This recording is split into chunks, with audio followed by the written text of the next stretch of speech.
ये जो क्लास का सीरीज आप बनाया जा रहा है एलटी ग्रेड वालों के लिए, मैं मान के चलता हूँ कि आप पहले से ही कुछ ना कुछ कहीं टीचिंग कर रहे होंगे या कुछ ना कुछ आप कहीं पढ़ा रहे होंगे या आपको बेसिक तो नॉलेज होगा, तभी आप ये फॉर्म भरे हुए हैं।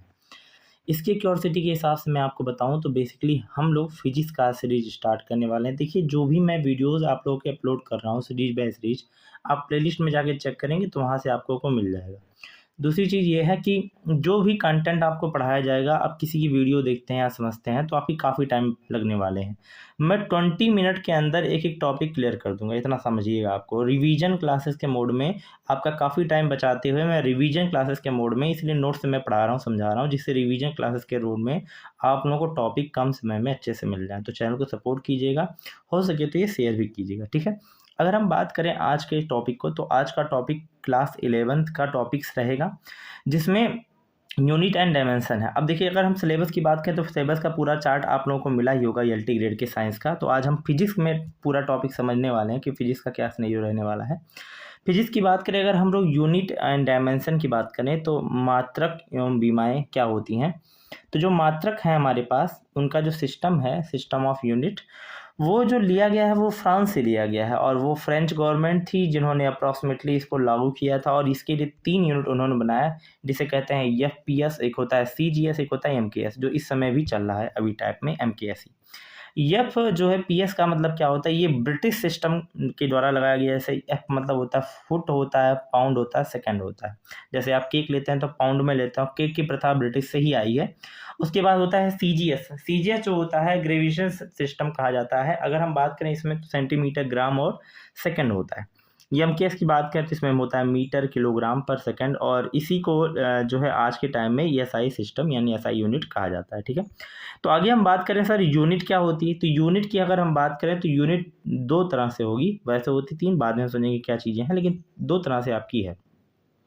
एक तो यह है कि दो unit can not be derived from other unit, मतलब ऐसे यूनिट जो हैं जो दो दूसरे मात्रकों से साथ प्राप्त नहीं किया जाता, मतलब खुद ही स्वतंत्र। जैसे आप हिंदी में पढ़ते हैं स्वर और व्यंजन, तो कहा जाता है स्वर एक स्वतंत्र मूल है, तो ऐसे ही स्वतंत्र होते हैं ये। जैसे मीटर, किलोग्राम, और उसके बाद मिनट, ये सब जितने भी आपके हैं स्वर, ये सभी जो होते हैं मूल मात्रक कहलाते हैं, ठीक है। ऐसे ही डिराइव्ड मात्रक की बात करें तो डिराइव्ड मात्रक जो होते हैं यानी कि व्युत्पन्न मात्रक जो होते हैं, those units are derived with the help of fundamental units. जो ऊपर हमें फंडामेंटल यूनिट बताई गई, उन्हीं की सहायता से हम इन्हें क्या कर रहे हैं, डिराइव्ड किया जाता है। तो पहले हम समझ लेते हैं कि भाई फंडामेंटल यूनिट्स कितने होते हैं। तो अभी तक जो फंडामेंटल यूनिट्स बनाए गए वो टोटल बनाए गए 7, ठीक है। 7 फंडामेंटल यूनिट्स थे। शुरू में इसकी जो संख्याएं थी वो 6 थी, क्योंकि 19 जो है 78 में 7 जो है फंडामेंटल यूनिट्स यानी ल्यूमिनस इंटेंसिटी, ये जो है जिसकी जो यूनिट होती है वो कैंडेला और सीडी से इसे रिप्रेजेंट किया जाता है, ठीक है। डायमेंशन के फॉर्म में इसे सीडी देखा जाता है, ये लास्ट में डिस्कवर किया गया। बाकी लेंथ, मास, टाइम और टेम्परेचर, इलेक्ट्रिक करंट और अमाउंट ऑफ सब्सटेंस, ये मुझे लगता है आप सबको पता है और पहले से ही पढ़ते हुए आप लोग आ रहे हो 10th क्लास से ही। ये metre, kilogram, second, kelvin of ampere, उसके बाद मोल और फिर कैंडेला, और यहाँ पर यल होगा। ये चीज़ इंपॉर्टेंट है क्योंकि हमारा ही टॉपिक है यूनिट एंड डायमेंशन। तो याद रखिएगा, लेंथ के लिए यल है और मास के लिए आपका यम होगा, टाइम के लिए टी होगा और टेम्परेचर के लिए के लिखेंगे, एम्पियर के लिए ए लिखेंगे, मोल बाकी आपका है और सी डी आपका होता है, ठीक है। अब हम कुछ चीज़ें बात करेंगे, जैसे हमारी बात आ रही है कि वेक्टर क्वांटिटीज़ क्या होती हैं और जो होता है वेक्टर क्वांटिटीज़ और स्केलर क्वांटिटीज़ क्या होती हैं, मतलब अदिश राशियाँ क्या हैं और सदिश राशियाँ क्या होती हैं। तो अदिश राशियों की बात करें तो अदिश राशियाँ वे होती हैं जिन्हें व्यक्त करने के लिए केवल भौतिक परिमाण की आवश्यकता है, ठीक है। वो अपने आप में क्या होती हैं, वो अदिश राशियाँ होती हैं। लेकिन यहाँ क्या है कि जिन्हें व्यक्त करने के लिए परिमाण के साथ साथ दिशाओं की भी आवश्यकता होती है। Vector is a direction quality, मतलब वेक्टर के लिए क्या होना चाहिए, दिशा का होना जरूरी है। अब अगर हमारे पास द्रव्यमान है तो द्रव्यमान के लिए कोई दिशा नहीं होती भाई, कोई चीज़ वेट में है तो उसका क्या ही दिशा होगा। दूरी की बात करें तो उसके लिए नहीं, चाल होता है, आयतन होता है, घनत्व होता है, कार्य होता है, शक्ति होता है, दाब होता है, ये सब की कोई भी दिशाएं नहीं है, इसीलिए जो है ये अदिश राशि के रूप में देखने को मिलता है। बाकी विस्थापन का भी दिशा है कि भाई विस्थापित कितने दूर में हुआ, तो वो आप लोग बताओगे उस साल। वेग का भी डायरेक्शन पता है, उसके बाद त्वरण का भी डायरेक्शन पता है हम लोग को।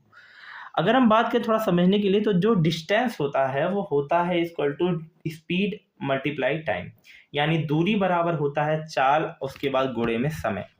ऐसे ही हम बात करें डिस्प्लेसमेंट, तो डिस्प्लेसमेंट इज इक्वल टू होता है वेग मल्टीप्लाई समय, यानी वेग और समय के बराबर, मल्टीप्लिकेशन के बराबर होता है।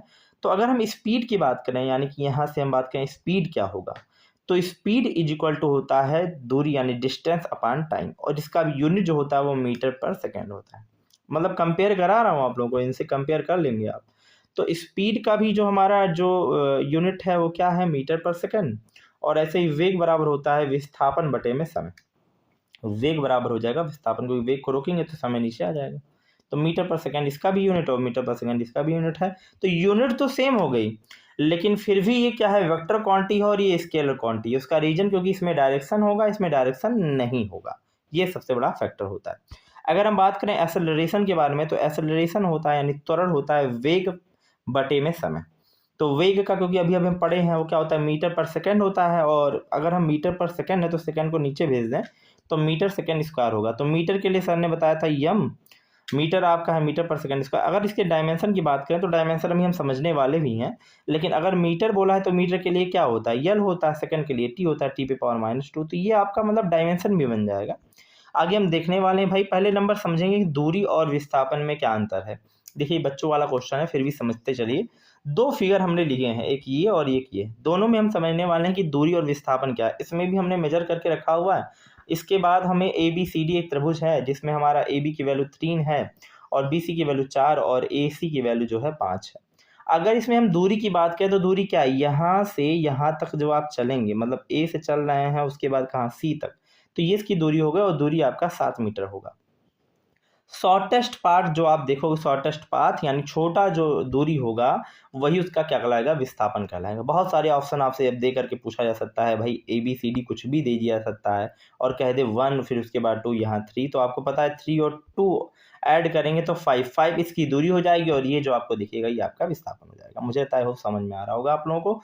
नेक्स्ट अगर हम बात करें तो भाई कोई सर्कल है, तो सर्कल में क्या होगा, मान लीजिए यहाँ से आपने शुरू किया फिर यहीं पहुंच रहे हैं, तो आपने विस्थापन कितना किया, कुछ भी नहीं, जहाँ गए वहीं आ गए, तो फिर विस्थापन आपका क्या हुआ, डिस्प्लेसमेंट क्या ही हुआ, कुछ भी नहीं हुआ।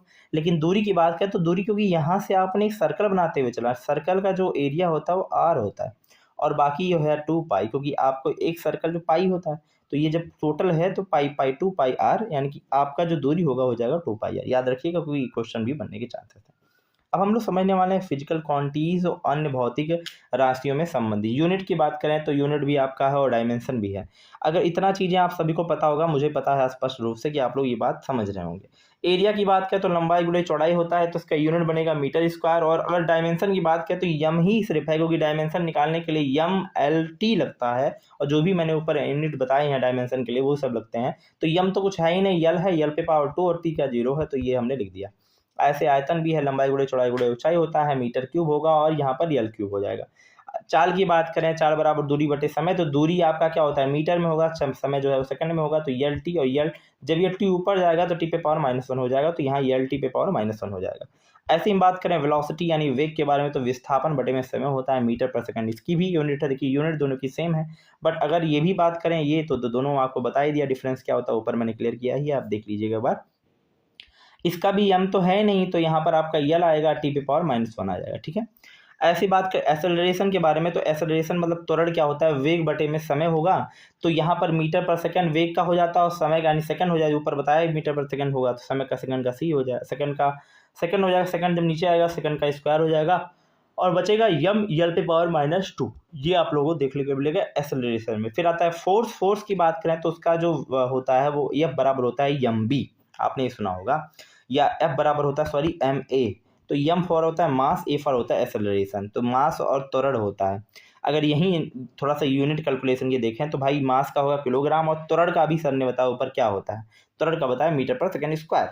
अगर इन दोनों को देखें तो इसी को न्यूटन कहा जाए, जिसे एन से रिप्रेजेंट करते हैं। अब अगर इनको हम लोग चेंज करें तो भाई हमें मिला है किलोग्राम और उसके बाद मीटर, उसके बाद सेकंड का स्क्वायर। तो किलोग्राम का क्या हो जाएगा, यम हो जाएगा, मीटर के का यल हो जाएगा, सेकंड का टी हो जाएगा, जब ऊपर जाएगा तो -2, यानी ये आपका यहाँ पर देखने के लिए मिल रहा है। अभी आप लोगों को समझ में आ रहा है। फिर आ रहा है डिराइव्ड, जो हम कुछ बात करें डिराइव्ड, जैसे मैंने बताया है कि स्पीड का जो होगा डिस्टेंस अपॉन टाइम होगा, और मैंने यहाँ लिख करके बता दिया एल टी पावर।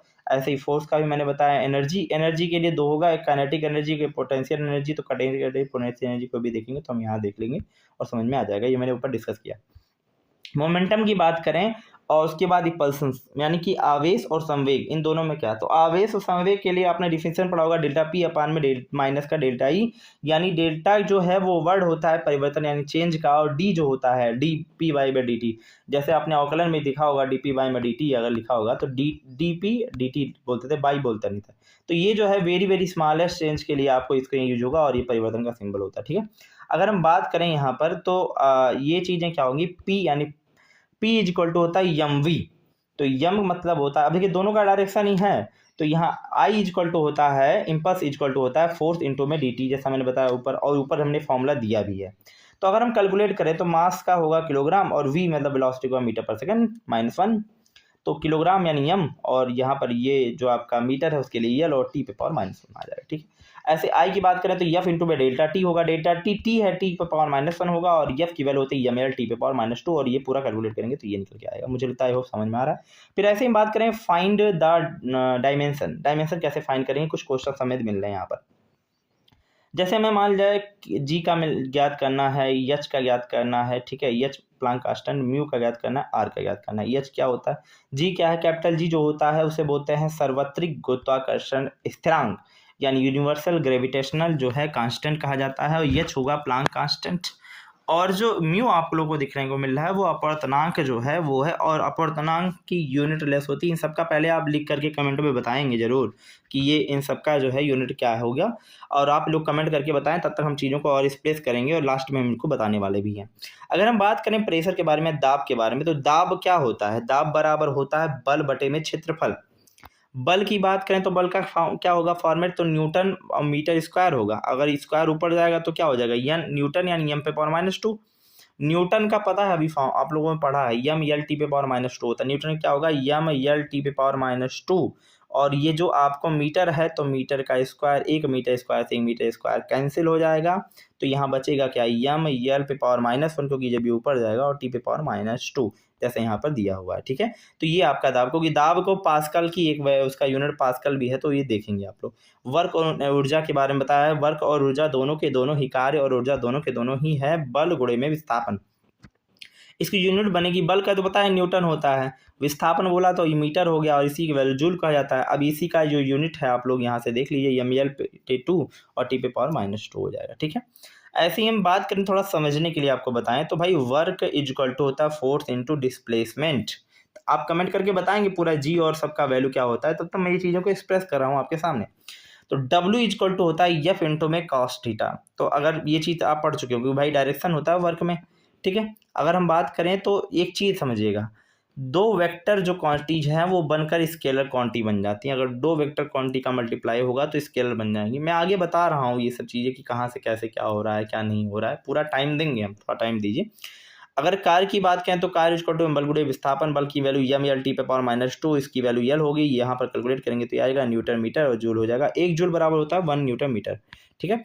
अब हम बात करें कैपिटल जी कैलकुलेशन की बात करें, capital G is equal to क्या होता है, भाई आपने कहाँ से पढ़ा होगा कैपिटल जी, क्योंकि आपने पढ़ा होगा कि जो है एफ इज इक्वल टू होता है जी m1 m2 यानी m1 बोलो m2 बोलो अपान आर स्क्वायर, ये चीज़ पढ़ा होगा, क्योंकि भाई एफ प्रोपोर्शनल आपने पढ़ा होगा m1 m2 और F directly proportion 1 upon R square, जब इनको दोनों को ऐड करते हैं तो इसमें सार्वत्रिक गुरुत्वाकर्षण नियतांक की वैल्यू आती है, तो यहाँ पर वही जी की वैल्यू, अब जी को अगर रोकना है तो भाई ये एफ और आर एक साथ हो जाएगा, और भाई एम और स्मॉल एम कैपिटल में आ जाएगा, ठीक है। दो पिंडों के बीच की दूरी का फॉर्मूला है, आप सार्वत्रिक नियतांक, तो ये अब देखेंगे तो वहाँ से हो जाएगा। अब यहाँ से जो आप देखेंगे ध्यान से तो देखिए भाई एफ की वैल्यू होती है metre M L T P power -2, क्योंकि फोर्स का बार बार आ रहा है तो मैं लगता है इतना तो आपने तैयार ही कर लिया होगा अब तक कि एम एल टी पे पावर -2 होता है। आर बोल रहा है तो रेडियस है, रेडियस में भी लेंथ होगा तो एल पे पावर -2 होगा। यम दोनों ही मीटर हैं, और मीटर का जो आपको पता है यम हो जाएगा, मास होगा इन में क्योंकि यम हो जाएगा, तो यम का स्क्वायर लिख दिया, और यहाँ पे यम मतलब जो है वो द्रव्यमान की बात हो रही है, तो यम वही हो गया यम पे पावर 2, यहाँ एक यम से यम कट जाएगा, बाकी ये जब एल है तो यल इसके साथ जुड़ेगा तो यल क्यूब बन जाएगा, टी पे पावर -2 बनेगा, और यम जब ऊपर जाएगा तो यम पे पावर -1, तो यहाँ देख रहे होंगे लास्ट में आपने यम -1 यल 3 और टी पे पावर -2, मुझे तक कमेंट किए होंगे आप लोगों को समझ में आ गया होगा ये क्वेश्चन क्या आंसर क्या होगा। ऐसी बात करें हम प्लांक कांस्टेंट के बारे में, तो प्लांक कांस्टेंट का क्या होगा, इसकी होती है E equal to H nu, आपने ये सब ने पढ़ा होगा, E equal to H nu होता है, प्लांक कांस्टेंट की वैल्यू यही है, तो एच को रोक लो तो ई बाई में क्या हो जाएगा, न्यू हो जाएगा, इक्वल टू एच हो जाएगा। ठीक है, अब अगर ई बाई में एच हो गया है तो एच की वैल्यू ई बाई में जो है आपका क्या होगा, अब यहाँ से अगर हम एच की वैल्यू देखें तो एच की वैल्यू हो जाएगा ई बाई में टी। अब न्यू की वैल्यू, क्योंकि न्यू तो पता नहीं है, न्यू कैसे निकलेगा, क्योंकि न्यू इक्वल टू होता है 1 में टी, तो टी जब ऊपर जाएगा तो हो जाएगा ई टी। ई की वैल्यू अभी आपको बताई गई है, ई फॉर एनर्जी, तो ई की वैल्यू अभी ऊपर आपने देखा था यम एल पे पावर 2 टी पे पावर -2, ये आपने देखा ऊपर अभी पहले आपको बढ़ाया गया, और टी की वैल्यू आती है -1। अब ये कैलकुलेट करेंगे तो यहाँ इससे ई और ये क्या हो जाएगा, सब्ट्रैक्ट हो जाएगा, तो टी पे पावर -2 से प्लस का 1 आएगा तो टी पे पावर आपका -1 आ जाएगा। ठीक है, तो यहाँ पर आ गया वैल्यू इसकी क्या आ गई, यानी प्लांक कांस्टेंट का जो डायमेंशन होगा एम एल पे स्क्वायर टी पे पावर -1, ये क्वेश्चन आया हुआ भी है और ये इंपॉर्टेंट आप लोगों के लिए बनता है। अब आप आगे बात करें रेजिस्टेंस के बारे में, तो ओम्स आपने पढ़ा होगा V equal to I R, तो R इक्वल टू क्या हो जाएगा, V बाई में I हो जाएगा। तो अगर हम इसे कैलकुलेट करने का प्रयास करें तो R इक्वल टू V अपान में I, तो V का कोई यूनिट तो होता नहीं, क्योंकि पता है V equal to W by में क्यों होता है भाई, work done per unit charge आपने पढ़ा होगा भाई, वोल्टेज इक्वल टू होता है work done per unit charge. तो अगर मैं I को देखूं तो I इक्वल टू होता है Q अपान टी, और Q इक्वल टू होता है आई टी, मतलब ओवरऑल ये सब चीज़ें उठा के यहाँ फेंक दो, तो आप क्या देख पा रहे हो कि W equal to V equal to हो जाएगा W बाई में Q आई टी। ठीक है, इस वैल्यू को उठा करके इस वाले पॉइंट में फिट कर दो, तो यहाँ जैसे आपने फिट किया तो W आई टी निकल गया I से, देखिए I नीचे आ जाएगा तो हो जाएगा R equal to W I square T हो जाएगा। ठीक है, जब W आई स्क्वायर टी हो जाएगा तो यहाँ हम क्या करेंगे, उस वैल्यू को रखेंगे, W मतलब वर्क डन, और उसका फॉर्मूला आपने ऊपर पढ़ा ही है, W का क्या होगा, यम एल स्क्वायर टी पे पावर -2। ए एम्पियर है तो मैंने उसका बताया ही था भाई कि आवेश मतलब है धारा है तो उसका जो होता है एम्पियर होता है, तो ए पे स्क्वायर लिख दिया, टी पे पावर 1 कर दिया। अभी जब ऊपर जाएंगे दोनों फॉर्म तो क्या हो जाएगा, यम एल स्क्वायर टी पे पावर -3 और ए पे पावर -3, ये प्रतिरोध का बीमा जो है आप लोग याद रखिएगा। मुझे तो आई होप समझ में आप लोगों को आ रहा है। अब एक क्वेश्चन के थ्रू हम समझना चाह रहे हैं कि भाई किस तरह से ये डायमेंशन चीज़ें हमारे लिए काम में आएंगी। तो देखिए एक क्वेश्चन हमें दिया गया है, the distance cover by the particles in time T, कोई भी पार्टिकल का जो डिस्टेंस ट्रेवल हुआ और टी टाइम में ट्रेवल हुआ है, गिवन द इक्वेशन दिया है S equal to A plus B T plus C T square plus D T cube, then the find the dimension of A B and C and D. तो अगर हम बात करें simple logic में तो भाई यस इक्वल टू आपको पता है इतना चीज़ें, अगर यस की वैल्यू देखें तो यस इक्वल टू ए दिया है, तो भाई ए दिया है तो उसकी वैल्यू यस की वैल्यू के लिए अगर हम देखें तो क्या निकलेगा, बी की वैल्यू ए की वैल्यू निकलेगी, तो ये यस कोई अपना यूनिट ही तो दिखाया रहा है, तो उसका L1 हो जाएगा, क्योंकि टी की वैल्यू कुछ नहीं है तो 0 हो जाएगा, तो ये आपको यूनिट बन जाएगा। इसी हिसाब से अगर हम बात करें तो दूसरा कंपाउंड, क्योंकि यस के बराबर ये है ना बी टी, तो S equal to B T हो गया। अब बी की वैल्यू निकालोगे तो क्या हो जाएगा, यस बाई में टी हो जाएगा, यस की वैल्यू आपका यल होगा, टी की वैल्यू यहाँ पर 1 होगा, 1 पे पावर ऊपर जाएगा तो यल टी पे पावर -1 हो जाएगा। इसी तरह से जब आप देखेंगे तो S equal to C T square हो जाएगा, और टी सी की वैल्यू निकालोगे तो यस बाई में टी स्क्वायर हो जाएगा, और ये एल टी पे पावर -2, और यहाँ पर भी एल टी पे पावर -3। मुझे तो ओवरऑल क्लियर हो रहा होगा कि इस तरह से इक्वेशन आप लोगों को निकालना है। आगे हम बात करें एक टॉपिक और आज हम लोग समझने वाले हैं, जिस टॉपिक का नाम है यूनिट के लिए जो सप्लीमेंट्री यूनिट होगा, यानी कि पूरक मात्रक क्या होता है। भाई पूरक मात्रक को चाहते तो हम उसी में रख लेते हैं ना, लेकिन इसको अलग रखने का पर्पज क्या है कि ये वीमा विहीन है, इसमें कोई वीमा नहीं होता, कोई भी डायमेंशन नहीं होती। जब डायमेंशन लेस है तो इसीलिए इसको अलग से पढ़ना होगा। भाई इसमें दो होते हैं, एक होता है रेडियन, एक होता है स्टे रेडियन। रेडियन जो होता है वो समतल कोण के लिए काम में आता है, स्टे रेडियन जो होता है सॉलिड कोण के लिए काम में आता है। भाई सॉलिड और समतल क्या होता है तो समझो, भाई कोई खोखला गोला है उसके लिए काम करेगा कौन सा, समतल कोण, ठीक है, और कोई ठोस गोला है उसके लिए काम करेगा क्या, जो आप लोग का स्टे रेडियन। अब समझाता हूँ, रेडियन वृत्त के केंद्रित चाप द्वारा बनाए गए कोण द्वारा जिसकी लंबाई वृत्त के त्रिज्या के बराबर होता है। इसमें कह रहा है स्टे रेडियन एक गोलाकार सतह पर द्वारा गोले के द्वारा केंद्र पर बनाए गया ठोस कोण है जिसका क्षेत्रफल उसकी त्रिज्याओं के वर्ग के बराबर माना जाता है। अब ये 3D में काम करता है, 2D में काम करता है, इसमें भी सर्कल होगा भाई, ऐसे निकालोगे। अब मैं आपको थोड़ा सा समझाने का प्रयास करता हूँ। भाई देखो ऐसे आपके पास 2D शेप है कोई कंपाउंड का, इसमें आप लोगों का एंगल है, यहाँ पर आपने ये क्यू हो जाएगा।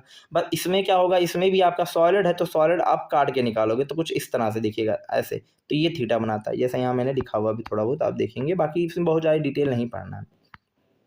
आज हम बात करें थोड़ा मेजरमेंट के बारे में, तो मेजरमेंट यानी मापक क्या होता है, तो अदर इम्पॉर्टेंट यूनिट्स हैं जो मेजरमेंट के लिए। अगर हम पहली बात करें तो भाई खगोलीय मात्रक होता है जिसे एस्ट्रोनॉमिकल यूनिट्स कहा जाता है। तो व्हाट इज एस्ट्रोनॉमिकल यूनिट्स, तो average distance between the sun and earth is also known in astronomical units, means सूर्य और पृथ्वी के बीच औसत दूरी खगोलीय मात्रक कहलाती है। जैसे बीच यहाँ सूर्य है और यहाँ अर्थ है, इसके बीच का जो दूरी होगा उसी को क्या बोलेंगे, एस्ट्रोनॉमिकल यूनिट का। इसे 1D मतलब D इक्वल टू 1 AU के रूप में कैलकुलेट किया था। लगभग AU की बात करें तो लगभग 15 करोड़ किलोमीटर के रूप में देखने को मिलता है, यानी कि एक AU इक्वल टू होता है 1.5 मल्टीप्लाई 10⁻11 मीटर हो जाएगा। या इसको कुछ लोग कहते हैं भाई, क्योंकि अप्रॉक्सीमेट वैल्यू मैंने आपको बताई है, अप्रॉक्सीमेट वैल्यू जो करेक्ट वैल्यू होती है 1.496 मल्टीप्लाई 10⁻11 होता है। आगे हम देखने वाले हैं कि भाई ये राउंड ऑफ कैसे करके होगा, ठीक है, और सिग्निफिकेंट फिगर भी देखेंगे। अगर हम लाइट ईयर की बात करें तो लाइट ईयर क्या होता है भाई, सिंपल समझिएगा। सन अगर बात करें, एक वर्ष में सूर्य के प्रकाश द्वारा निर्वात में चली गई दूरी जो होती है वो लाइट ईयर कहलाती है, ठीक है। इसकी जो value C equal to 3 multiply 10⁸8 metre per second होता है। एक ईयर की बात करें तो भाई एक ईयर में कितने कितने सेकंड बनेंगे, तो एक साल में 365 दिन होते हैं, 24 घंटे होते हैं, 60 मिनट होता है, 60 सेकंड होता है, यानी टोटल आपका ये मिलेगा एक साल में, एक ईयर में। अगर डिस्टेंस की बात करें तो स्पीड इनटू में टाइम होता है। स्पीड आपको दिया जा रहा है 3 मल्टीप्लाई 10⁸8 मीटर पर सेकंड, और ये आपकी जो वैल्यू है 365 गुणे 24 और गुणे 3600 आपको, यानी कि इसका मल्टीप्लाई करेंगे 3600, तो ये सेकंड से सेकंड कैंसिल हो जाएगा, ये मीटर बनेगा। तो अगर 9.46 जो है आपका मल्टीप्लाई 10⁸ 8 आ जाएंगी, 10⁻, यहाँ 8 मैंने नहीं लिखा, ये आपका हो जाएगा क्या, मीटर हो जाएगा, ठीक है। ऐसी बात करें, सबसे बड़ी जो यूनिट होती है पारसेक होती है, कि ये क्वेश्चन बहुत बार एग्जाम में आया हुआ है, यानी कि हालांकि जो है आरओ में भी यही क्वेश्चन पूछा गया था कि सबसे बड़ी जो है यूनिट्स कौन सी है, तो पारसेक होती है। दूरी में सबसे अधिक जो मतलब इकाई है वो पारसेक होती है। एक पारसेक बराबर होता है 3.26 गुणे जो है लाइट ईयर है, जो ऊपर हमने पढ़ा है ना लाइट ईयर, तो लाइट ईयर के बराबर होता है। तो इसका यूज कहाँ होगा, तो ये समझिएगा, use to measurement this between the two galaxies, यानी एक गैलेक्सी से दूसरे गैलेक्सी के बीच में। जैसे हम लोग मिल्की वे में है तो एक मिल्की वे से और कुछ दूसरे गैलेक्सी में अगर हम उसकी दूरी को देखेंगे तो आप लोगों का पारसेक से नापा जाता है, सबसे बड़ी दूरी यही होती है। अब हम बात करेंगे सिग्निफिकेंट फिगर के बारे में। तो कॉमनली जो रूल्स यूज होगा वो सिग्निफिकेंट फिगर के लिए वो क्या होगा, समझिएगा ध्यान से। अगर हम पहले रूल की बात करें तो सभी गैर शून्य अंक सार्थक अंक होते हैं। जैसा आप देखेंगे तो गैर शून्य मतलब जिसके पास शून्य नहीं है, देखिए इनके पास कोई शून्य नहीं है, तो जितने भी हैं, यहाँ 3 डिजिट है तो सॉरी यहाँ 3 डिजिट है 3 हो जाएगा, ऊपर 4 डिजिट है 4 हो जाएगा, बस, और क्या। दूसरा रूल ये है कि दो गैर शून्य अंकों के बीच आने वाले सभी शून्य जो है वो सार्थक होते हैं। भाई कोई भी, देखिए यहाँ पर समझिए, आपका आगे या पीछे कोई भी डिजिट हो, बीच में जितना भी ज़्यादा जीरो लगा हो, सब जो होते हैं सार्थक अंक यानी सिग्निफिकेंट फिगर कहलाते हैं। यहाँ देखेंगे तो आपके पास 1 2 3 4 यानी 4 हो जाएगा, तो यहाँ भी 4, और यहाँ पर अब देखेंगे तो ये 5 हो जाएगा। तीसरा रूल ये कह रहा है एक से कम संख्या में दशमलव बिंदु के दाईं ओर तथा शून्योत्तर अंक के दाईं ओर के सभी शून्य सार्थक अंक नहीं होते। सिंपल लॉजिक है, अगर दशमलव भी लगा है और इससे दाईं ओर लगा हुआ, दाईं ओर चीज़ें हैं, तो दाईं ओर होने की वजह से आपका जो है वो शून्य काउंट नहीं होगा, वो सार्थक अंक नहीं है। जैसे यहाँ देखेंगे 2 अंक है तो 2 आपका। अब ये मत कहना कि सारे बीच में सर ने बताया है, तो बीच में नहीं है, ये बताया कि दशमलव हो या कुछ भी कंपाउंड, इधर डिजिट नहीं होना चाहिए, तो ऐसे तरीके से। अब भाई 0.02 में कह दिया जाए सिग्निफिकेंट के अंदर, तो भाई 1 है, क्योंकि इनसे काउंट नहीं करना है, और क्या, सिंपल लॉजिक है। 4 अगर बात करें तो 4 कह रहा है कि दशमलव भाग में अंतिम और शून्य अंकों के दाईं ओर सभी सार्थक शून्य होते हैं, जैसा लिखा है 0.008003। तो इसमें आप देखिए ध्यान से, भाई अंतिम तरफ अगर लगा है, दाहिने साइड लगा है, तो दाहिने साइड में उसको काउंट कर लीजिएगा। जैसे यहाँ पर देखिए काउंट, इस साइड लगेगा तो मत काउंट कीजिएगा, इस साइड लगेगा तो काउंट कीजिएगा, बात याद रखिएगा। जैसे लिखा है 0.0800, तो यहाँ देखिए इस पे है ना, तो ये तीनों काउंट हो जाएगा, आगे वाला नहीं होगा। यहाँ देखिए तीनों काउंट हो जाएगा, तो ये याद रखिएगा, बहुत इंपॉर्टेंट फैक्टर है भाई। अगर हम बात करें 5वां, तो गैर शून्य अंकों के दाईं और सभी शून्य जो है महत्वपूर्ण नहीं होते। भाई अगर दशमलव नहीं लगा है तो कोई महत्वपूर्ण ही नहीं है। देखिए 1 हो जाएगा 1, यहाँ पर 3 है तो 3, ये सब नहीं मतलब। अगर मैं कल को कह दूँ 4.00, तो ये मत कहना कि इसमें गलत सर, इसमें 3 है, लेकिन 400 कह दिया तो इसमें 1 होगा, याद रखना, पॉइंट लगने से चीज़ें हो जाएंगी, ठीक। अगर हम छठे रूल की बात करें, छठा रूल क्या है, अंत में शून्य अंक के दाईं ओर के सभी शून्य महत्वपूर्ण हो जाते हैं जब वे किसी माप में आते हैं। जैसे देखिए अभी यहाँ पर कोई माप में आ गया ना वैल्यू, अब मान लो कह दे कुछ भी, कितने किलोग्राम क्या चीज़ें हैं, तो उस हिसाब से जब कोई चीज़ माप में आ जाएगा तो उसे माना जाएगा। जैसे 3050 है तो 3050 मीटर कह दिया गया, 3050 मीटर में 4 हो गया। 3.005 ये 3.050 मीटर कह दिया गया या सेंटीमीटर कह दिया, तो ये टन हो जाएगा। अब ये इसकी वैल्यू कह दी गई, बट तो याद रखना पावर वाली जो वैल्यू होती है, पावर 6, 7, 8 माइनस, उसी वो काउंट नहीं होता, वो सिग्निफिकेंट फिगर नहीं होना। तो यहाँ सिग्निफिकेंट फिगर नहीं है, बाकी 4। ऐसी बात करें नोट, कुछ मैंने नोट लिखा, वो नोट क्या है, इस प्रकार हम यह निष्कर्ष निकालते हैं कि किसी राशि की माप को इकाई में परिवर्तन से सार्थक अंकों की संख्या में कोई परिवर्तन नहीं होता। ठीक है, सार्थक अंक के परिवर्तन में कोई परिवर्तन नहीं होगा, ये याद रखेंगे। अब कुछ क्वेश्चन हमारे पास है, जैसे लिखा है सिग्निफिकेंट फिगर 0.007 मीटर स्क्वायर में 1 होगा, क्योंकि भाई लास्ट में दिख रहा है, बाकी ये काउंट नहीं होगा, यही हो जाएगा, 3 हो गया। ये तीनों काउंट हो जाएंगे, देखिएगा तीनों चारों काउंट हो जाएंगे लास्ट वाले, बाकी ये आगे वाला नहीं होगा, यानी 4 हो गए। ये सभी काउंट हो जाएंगे, कोई दशमलव नहीं लगा हुआ है तो जो है डेसिमल लगा, सॉरी डेसिमल लगा तो सभी काउंट हो जाएंगे, तो ये 4 हो जाएगा। यहाँ भी डेसिमल लगा है, सभी काउंट हो जाएंगे, ये 4 बस काउंट होंगे, आगे वाले नहीं होंगे, ऐसा बताया गया। अब एक नया टॉपिक पढ़ने वाले, जिसे बोलते हैं एरर्स। एरर्स की बात करें तो इसे बोलते हैं त्रुटि। भाई पहला क्वेश्चन यही रहेगा कि त्रुटि क्या होती है। मैंने एक साथ कई टॉपिक रखे हैं, इसलिए थोड़ा वीडियो लेंदी हो भी सकता है, इसलिए समझने का प्रयास कीजिएगा, पेशेंस बनाए रखेंगे। त्रुटि की बात करें तो त्रुटि को मापे गए और वास्तविक मानों के बीच अंतर के रूप में परिभाषित किया जा सकता है। उदाहरण के लिए यदि 2 ऑपरेशन माप के लिए एक ही उपकरण का उपयोग करते हैं या आवश्यकता नहीं है कि दोनों संचालकों के समान परिमाण प्राप्त हो, मापों के बीच अंतर को त्रुटि कहा जाता है। अब लैंग्वेज तो क्या है, लैंग्वेज ही है ना, आप समझ ना पाओगे। अगर समझ गए तो कोई बात नहीं, नहीं समझ पाओगे तो मैं आपको समझा रहा हूँ। पहला देखिए, आपको यहाँ पर है एब्सोल्यूट एरर, रिलेटिव एरर और परसेंटेज एरर क्या होता है। ऐसे दिया रहेगा इफ A1 A2 और उसके बाद डॉट डॉट डॉट AN। तो अगर AM पूछेगा भाई, तो भाई एरर्स क्या होंगे, तो एरर्स होगा क्या, सभी का सम होगा, बाई एन आ जाएगा। अब अगर एब्सोल्यूट हमें एरर पता भी करना है तो होता है मीन वैल्यू माइनस का measured value, mean value minus का मेजर्ड वैल्यू। एब्सोल्यूट एरर जो होता है मीन वैल्यू माइनस का जो है मेजर्ड वैल्यू, मैंने आपको ये बताया। अब अगर मीन वैल्यू की बात करें तो क्या होगा भाई, अगर देखोगे आप तो अगर हमें परिवर्तन दे दो तो A1 तो इक्वल टू क्या हो जाएगा, AM हो जाएगा माइनस का डॉट डॉट माइनस का A1 हो जाएगा। ऐसे A2 equal to delta A2 equal to हो जाएगा AM माइनस का A2, डेल्टा AN भी हो जाएगा ऐसे तरीके से AM माइनस का AN। और अगर मैं इसमें एब्सोल्यूट मीन एरर देखूं तो एब्सोल्यूट जो है मीन एरर जो हम लोग का बनेगा, इसका जो शॉर्टकट लिखने का तरीका है बोलते डेल्टा AM। और अगर इसे कुछ लोग ऐसे लिखते हैं डेल्टा A उसके बाद वेक्टर लगा देंगे, तो वेक्टर लगाने से भी काम चल जाएगा। तो आप देखेंगे पूरा हमने काउंट किया, ऐड किया, बाई एन कर देंगे तो ये निकल के आ जाएगा। ठीक है, और रिलेटिव की बात करें, रिलेटिव एरर जिसे फंक्शनल एरर के नाम से जानते हो, तो इसे बोलते हैं मीन एब्सोल्यूट एरर्स बाय में मीन वैल्यू। तो एब्सोल्यूट एरर जैसा मैंने बताया डेल्टा AM उसके बाद AM हो जाएगा, और ये आपका वेक्टर फॉर्म में भी ऐसे लिखा जा सकता है। ठीक है, ऐसी बात करें परसेंटेज एरर में तो रिलेटिव एरर बाय में मीन एरर होगा, और ये हम वैल्यू रखेंगे तो ये हमारा देखने के लिए मिलता है AM, और उसके मल्टीप्लाई कर देंगे 10 से तो परसेंटेज में निकल जाएगा। अब देखो दूसरी चीज़ है कंबाइन फॉर एरर, की एरर्स को कैसे कंबाइन किया जाता है, और ये ज़रूरी है क्योंकि यहीं से क्वेश्चंस आने के चांसेस बनते हैं। हालांकि अभी इससे क्वेश्चन नहीं आए, फिर भी जो हमें टॉपिक पढ़ लेंगे तो आगे हमारा ये सब काम आएगा। मात्रक योग एवं अंतर में त्रुटि की बात करें तो भाई x इक्वल टू होता क्या है, A प्लस माइनस का B, यानी कि P ऐसे वैल्यू या प्लस माइनस का B, तो ये आपका मात्रक का योग माना जाता है। दो राशियों के योग और अंतर में अधिकतम त्रुटि जो है मात्रात्मक पूर्ति त्रुटि के योग के बराबर होती है। तो ऐसा मात्रात्मक डेल्टा एक्स इक्वल टू होता है plus minus A delta A plus B।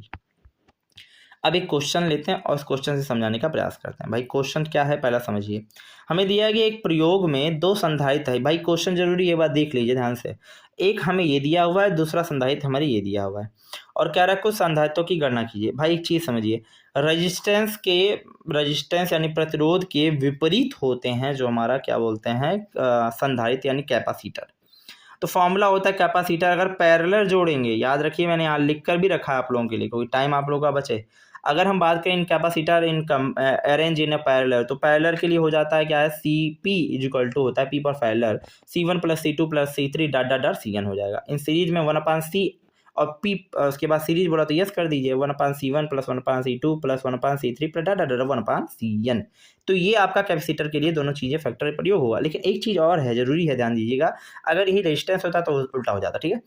अब हम बात करें भाई दोनों को हमें क्या करना है, ऐड करना है। एक की वैल्यू C1 की वैल्यू इतनी दी गई है, C2 की वैल्यू इतनी दी गई है। अब एक चीज़ ध्यान दीजिए, जो आपको डेसिमल में वैल्यू से दी जाती है, जैसे 1.3 है, प्लस माइनस कह दिया गया 0.1 माइक्रोफैरड, ये आपको जो होता है रियल वैल्यू होती है और ये आपका एरर्स कहलाता है, ठीक है, क्योंकि एरर्स पढ़ ही रहे हैं। तो इन दोनों को पहले आप ऐड करेंगे, CT इक्वल टू क्या निकलेगा, ये दोनों को ऐड करेंगे, फिर डेल्टा CT निकालेंगे।